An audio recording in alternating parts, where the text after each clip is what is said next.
আমাদের ধূপগুড়ি মহকুমাবাসীর জন্য খুবই একটি আনন্দের সংবাদ। তা হলো যে গত 20 তারিখ আমাদের মাননীয় মুখ্যমন্ত্রী শিলিগুড়ির পাবলিক ডিস্ট্রিবিউশনের এক মিটিং থেকে আমাদের ধূপগুড়ি হাসপাতালের জন্য, ধূপগুড়ি মহকুমা হাসপাতালের জন্য 28,76,00,000 টাকা তিনি বরাদ্দ করেছেন এবং আমাদের ধূপগুড়ি মহকুমা হাসপাতালের পরিকাঠামোগত উন্নয়নের জন্য এবং তার শিলান্যাসও তিনি করেছেন সেই দিনই। এই প্রসঙ্গে স্মরণীয় যে গত 2023-এর সেপ্টেম্বর মাসে আমাদের সর্বভারতীয় নেতা তথা আমাদের মাননীয় সাংসদ শ্রী অভিষেক বন্দ্যোপাধ্যায় তিনি ময়নাগুড়ির এক মিটিংয়ে আমাদের ধূপগুড়ি মহকুমা হাসপাতালে পরিকাঠামোর উন্নয়নের জন্য তিনি কথা দিয়ে গেছিলেন এবং গত 20 তারিখে সেই কথা আমাদের সরকার রাখলেন আমাদের মাননীয় মুখ্যমন্ত্রী শ্রী মমতা বন্দ্যোপাধ্যায়ের এই ঘোষণার মধ্য দিয়ে।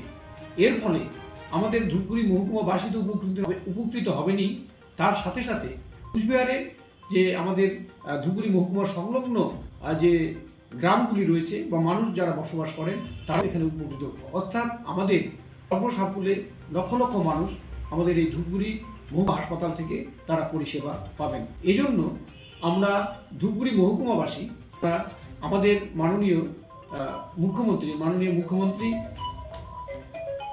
শ্রীমতী মমতা বন্দ্যোপাধ্যায়কে আমরা আন্তরিকভাবে কৃতজ্ঞতা জানাই, ধন্যবাদ জানাই।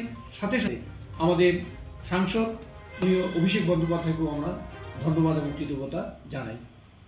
প্রায় 9 কোটি টাকা ফালাকাটা ব্লকে কাদম্বিনী চা বাগান এলাকায় পানীয় জল প্রকল্পে 7,17,00,000 টাকা, আলিপুরদুয়ার পৌরসভায় রাস্তা মানোন্নয়নের জন্য 7 কোটি টাকা, কুমারগ্রাম ব্লকে জয়ন্তী হাওড়া রাস্তায় কালভার্ট তৈরি করার জন্য 3,15,00,000 টাকা, কালচিনি ব্লকে হামিলটন গ্রামীণ হাট শেড নির্মাণ 66,00,000 টাকা, মাদারিহাট বিলপাড়া ব্লকে নদীর ওপর জয়েন্ট সেতু নির্মাণ 2,00,000 টাকা। এছাড়াও অঙ্গনওয়াড়ি, স্কুলের কাঠামো, ওল্ড এজ হোম, সোলার চালিত জল, সৌরশক্তি সবকিছুই করা হলো। এছাড়াও যেগুলো শিলান্যাস করা হলো আগামী দিন সেগুলো হয়ে যাবে।